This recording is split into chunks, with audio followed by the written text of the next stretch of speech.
Good day. I'm Jonah McLeod, and joining me again is Simplex Micro founder and CTO, Dr. Thang Tran, best known as the architect of the RISC-V vector shipping in the Meta MTIA chip.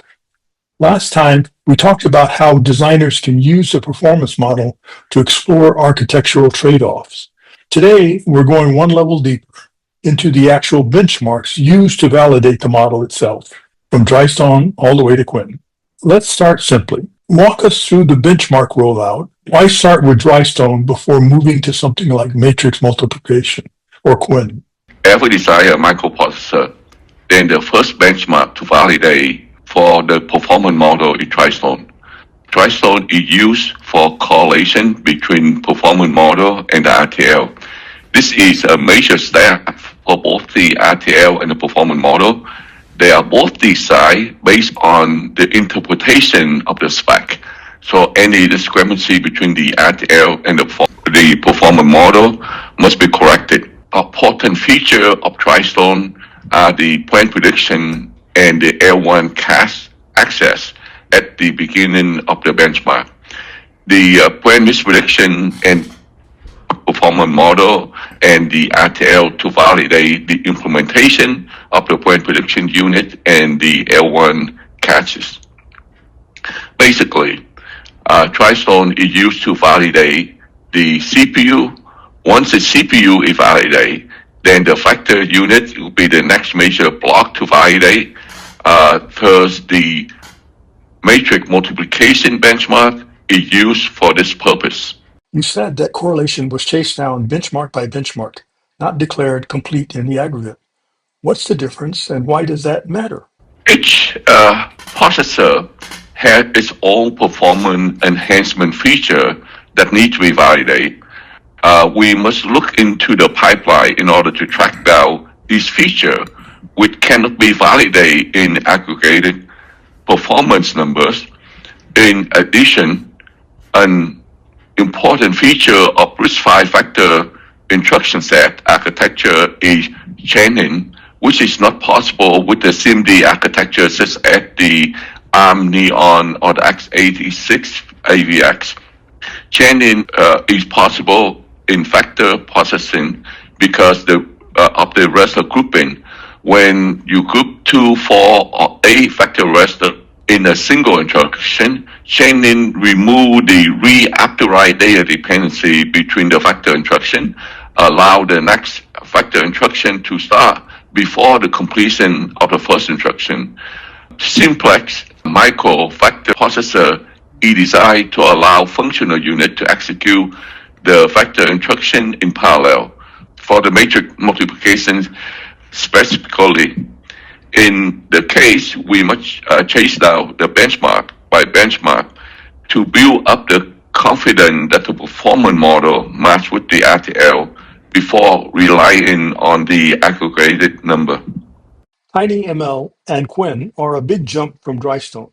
What changes about the model or the correlation process when you move to real AI workloads? Well, TinyML and Quen are basically AI workload benchmark that it go from two ends of the AI spectrum. TinyML is for the small edge AI applications to the large language model for agentic AI from Quen benchmark. Once the TinyML and the Quens are correlated, I think that we are ready to take on any benchmark. We would have confidence on the performance model for the AI application. And AI is the application that we want after. So the AI benchmark requires some understanding of the code, not like the matrix multiplication with A times B and accumulate into a C matrix. So Can you show us what that correlation actually looks like in the visualizer? this is the visualizer output of the benchmark simulation run. If you can see on the x-axis, this is the number of instruction per clock cycle from 0 to 4. And on the x-axis is the cycles.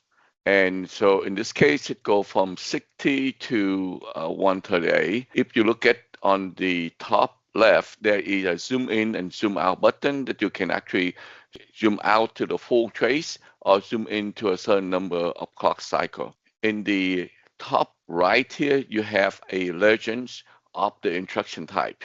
And so you can see there on the left here, there are 4 ALU instructions, scalar instruction.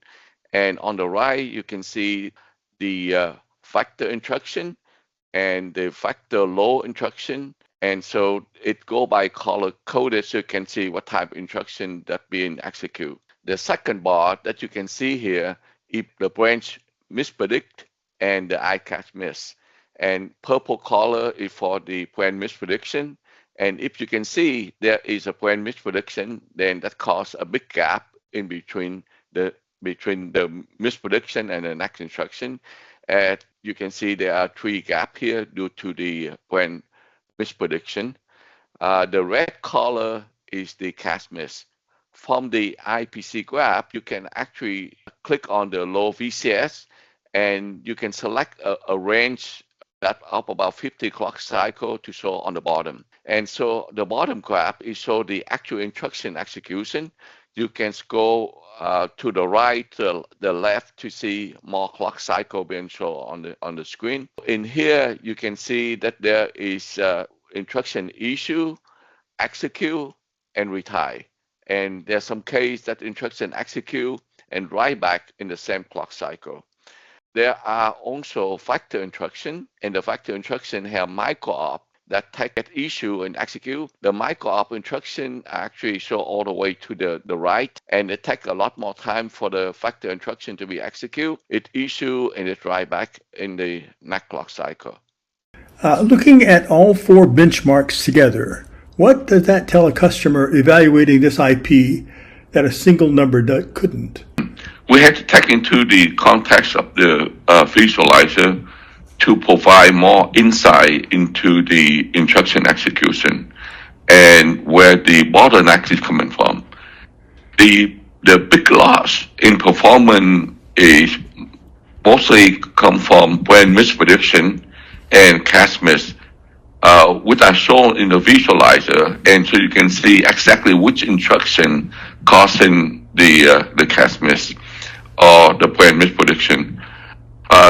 So we can also view changing in the pipeline graph or any delay due to resource conflict or serialization instruction, and that causing the bottleneck. Because if you have several factor instruction go to the same functional unit, then it can cause the serialization and it block the other instruction from being issued. So all this information, that's what the visualizer can help you to detect and try to resolve the issue. The factor instruction can also rearrange to gain the performance based on looking at the visualizer by, this is, by the way, what the compiler often does, it rearrange the instruction for the optimal performance. But that is for all the processor. For our own processor, we have a different type functional unit, a different issue, and all that. So a lot of time we have to manually change it to have a better performance and avoiding data dependency or resource conflicts if we play with the assembly code. Okay, all right. All right, that's a great look at how the benchmarks build the case for the model. Next time, we'll dig into RISC-V custom instructions. We'll see you next time on Conversations with CTO.